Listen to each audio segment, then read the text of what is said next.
We are moving on into the spooky season, so say it with me, new month means new books. So here are 10 new fantasy and sci-fi books releasing this month that you should know about. On October 7th, we are kicking the month off strong with For No Mortal Creature, which just has one of the coolest covers I have ever seen. I saw it and went, I love that. It's really cool. When Jaya Yi finds herself alive again after being killed by an enemy's sword, she realizes she possesses a rare power, the ability to move between life and death. With her new gift comes the discovery of a mysterious spirit realm teeming with ghosts like herself, and Lin, the boy she once loved before his betrayal tore them apart. At first, Jia wants nothing to do with any ghosts, metaphorical or otherwise. But when her beloved grandmother dies, under suspicious circumstances, Jia is forced to follow in an attempt to save her. In the death realm though, even ghosts have ghosts. The afterlife is more complex than Jia could ever have imagined, and no one knows what lies at its end. To survive, Jia must rely on both Lin and her longtime enemy, the cold and enigmatic Prince Essien. The problem? She can't trust either of them. With tensions high and new and old connections blossoming, Jia must confront the ghosts of her past or risk remaining a ghost herself. Who doesn't want a fantasy book with a really cool death realm? Yes. Hell yeah. Oh, jeez. It's also really on brand for this month, being the month of the spooky season. So if you're looking for some death realming, definitely check out this book on October 7th. Also coming out on October 7th, we have Queen Demon by Martha Wells, which is the sequel to Witch King. Because the new book is a sequel, we will go over the synopsis for book 1, and then you'll know if you want to continue on to book 2 or not. After being murdered, his consciousness dormant and unaware of the passing of time, while confined in an elaborate water trap, Kai wakes to find a lesser mage attempting to harness Kai's magic to his own advantage. That was never going to go well. But why was Kai imprisoned in the first place? What has changed in the world since his assassination? And why does the ruling world coalition appear to be growing in influence? Kai will need to pull his allies close and draw on all his pain magic if he is to answer even the least of these questions. He's not going to like the answers. So far, we're 2 for 2 with characters dying before the book even started. I don't know why, just complete fluke that this is the first 2 books in this month's video, but again, very apt for the season. I am a huge fan of Martha Wells' work with her Murderbot series. I've not yet checked this series out, but the reviews seem to be pretty positive. So if you've read Witch King, I would love to hear what you thought in the comments below. Also coming out on October 7th, we have something a little bit different for this type of video. We have a graphic novel, just to kind of mix things up a bit, and this is very seasonal, and you need to hear the comparison titles. But that is Dead Acre, the first book in the Black Badge series. And the comparison titles are The Witcher meets Dresden Files meets Jonah Hex. It just sounds really good. James Crowley met his mortal end in a hail of gunfire. Now he finds himself in purgatory, serving the White Throne to avoid falling to hell. Not quite undead, though not alive either, the best he can hope for is to work off his servitude and fade away. His not-so-sacred duty as a hand of God, use his new abilities to hunt down demonic beings that have infiltrated the mortal realm. The White Throne has sent him to the middle of nowhere, a western town called Dead Acre, with a saloon, a mouldy church, and little else worth talking about. There isn't even a sheriff. But the local cobbler has gone missing at the same time as a number of graves were desecrated.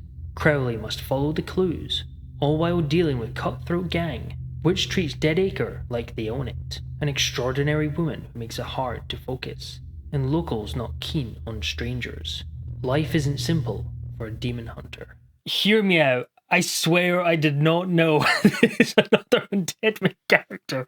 This is fluke. I did not look at these before filming this video. That's wild. What are the odds? That's bizarre. However, this sounds really, really good. I love this sort of demon hunter, this sort of Dresden Files comparison.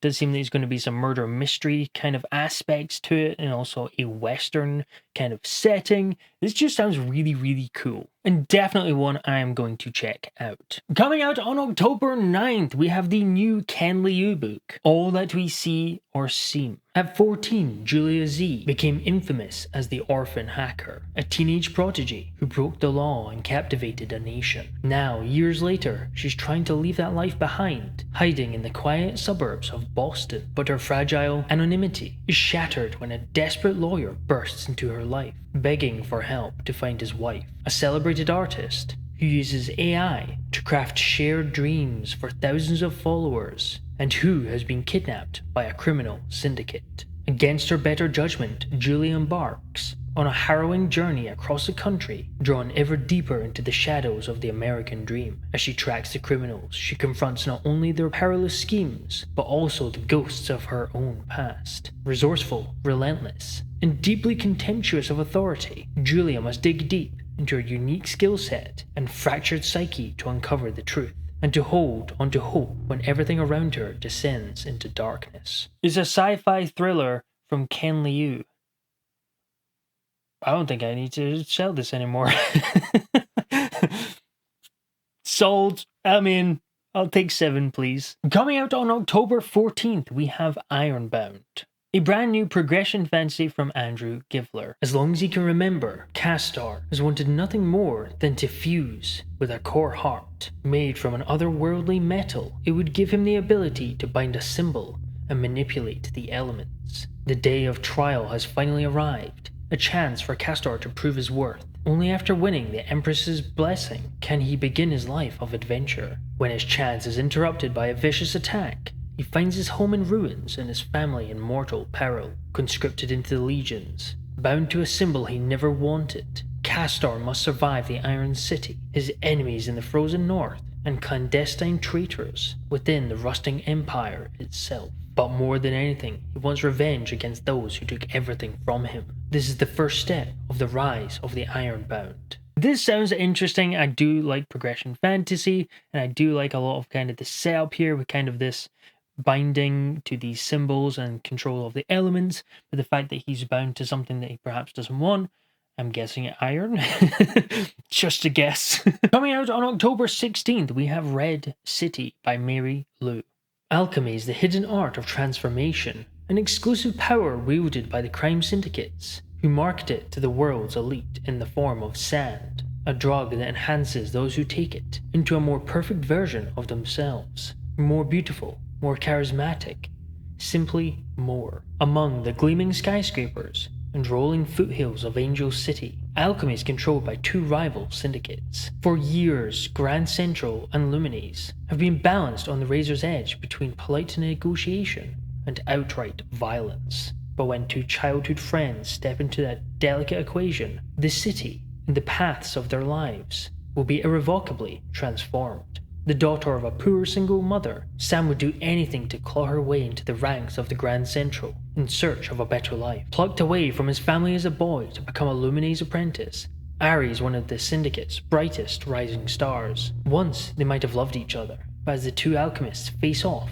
from opposite sides of an ever-escalating conflict, ambition becomes power, loyalty becomes lies, and no transformation may be perfect enough for them both to survive the coming war. This sounds really cool. It is also labeled as a dark academia, so it does sound a bit like Jade City, the Greenbone saga, with kind of these warring clans over this drug that brings magical abilities. However, the setting's very different, the point of view characters are very different. It's almost a Romeo and Juliet sort of type setup with them on either sides of this war. This one sounds really good, and I can see it being very popular. Definitely one to keep your eye on, especially if you're a fan of the Greenbone saga. Coming out on October 20th, we have the Sapphire Heart. And look at that cover. Damn cool cover. Elora longs to revive her wasting homeland, but everything she's been taught suggests the path is nothing but myths and legends. That is, until a vision from a founding dragon, a confirms her as the fated Erfnor, the one who will restore the power centers of Aelmar. Now Allura and her assembled group, a noble-born Terramancer, a wind-harnessing griffin tamer, a fire starter in love, a wide-eyed innocent, a deal-making rapscallion, and a mysterious dreamwalker, must align their powers and embark on a quest spanning not only a waking world full of dangerous men and terrifying beasts, but an even more perilous dream world, where an immortal being with a grudge threatens to steal their souls. Will Allura and her companions restore the balance to Aelmar, or will their realm be lost forever? Okay, this is really cool. Dragons. I was wondering how long it would take. We need to get a dragon book in there. Needs to happen. So it seems this month we've got the Sapphire Heart. I do wonder if that's the dragon on the cover. If so, that's awesome. That's a really cool cover. And I'm really interested in the large cast of characters. I mean, how many characters was that was listed off? 1, 2, 3, 4, 5, 6. So a cast of 7 characters. I do love a sort of found family trope, and the fact that they all seem to be very different, have kind of their archetypal setups. It does sound like it will be quite the journey. On October 21st, we have The Isle in the Silver Sea. In a Britain fueled by stories, the knight and the witch are fated to fall in love and doom each other over and over. The same tale retold over hundreds of lifetimes. Simran is a witch of the woods. Vina is a knight of the Queen's court. When the two women begin to fall for each other, how can they surrender to their desires? When to give in is to destroy each other. As they seek a way to break the cycle, a mysterious assassin begins targeting tales like theirs. To survive, the two will need to write a story stronger than the one that fate has given to them. But what tale is stronger than The Knight and the Witch? This is a brand new romantasy book from the same author that brought us the Jasmine Throne. So if you're looking for something a little bit more romantical to counteract some of the horrific things that happen in other Halloween-esque books, there's one. Coming out on October 23rd, we have the third book in the Book of Dust series by Philip Pullman, called The Rose Field. This is Philip Pullman's other series based in the same world as his Dark Materials books. And because this is the third and final book in that trilogy, I will go over the synopsis for book 1, and then you'll know if you want to move on to book 2 and 3. 11-year-old Malcolm Polstead and his daemon, Asta, live with his parents at the Tout Inn near Oxford, across the River Thames, which Malcolm navigates often by using his beloved canoe. A boat by the name of La Belle Savange is the Godstow Priory where the nuns live. Malcolm learns they have a guest with them, a baby by the name of Lyra Belacqua. Okay, I did not know this. I heard about this sequel series, or prequel series, I would assume then, was in the same world as Dark Materials, but I didn't realize it had Lyra in it. So that's really cool. So I'm guessing this is a prequel trilogy to the main Dark Material books. So yeah, that's really cool. And what better time to hop in with the third book and the final book out this month. And coming out on October 21st, we have Contact Front, which is giving big Space Marines meets Halo vibes, which just sounds awesome. The choice: go to war or go to jail. For small-time street hustler Cam Alvarez, the choice is simple. He has no family, no friends, no place in the world, nothing to lose. When his latest con results in the death of a cartel hitman, Cam opts to join the Marines and leave Earth to fight a vicious alien enemy. Drafted into the Marine Drop Troopers, Cam discovers there's one thing he's even better at than running street con games, and that's killing the enemy. Wrapped in an armored battlesuit, Cam finds purpose amidst the horror and destruction of the war, and the opportunity for a new sort of friends and family if he can break the habits of a life spent alone, trusting no one, and if he can survive. I just love how this sounds, with this street kid pulled out of that life and put into this war and finding his feet with that he's actually pretty good at it, in these huge mech battle suits on a different planet fighting aliens. What's not to love? It just tick. Sounds like there'll be some found family tropes in there with the kind of the squad of soldiers. I'm so in. I'm so in. And over on the Discord, we will be reading The Will of the Many, a hugely popular book, especially with the sequel coming out in November next month. So needless to say, I'm really glad that this was the one that was voted in, because I do really want to read this. especially with all the hype around it right now. So if you want to join in on the read along, join the Discord in the description below. And if not, let me know what you are reading in the month of October. Thank you very much for watching. With no mortal, I can't remember what it's called. Of strong with for no mortal creature with for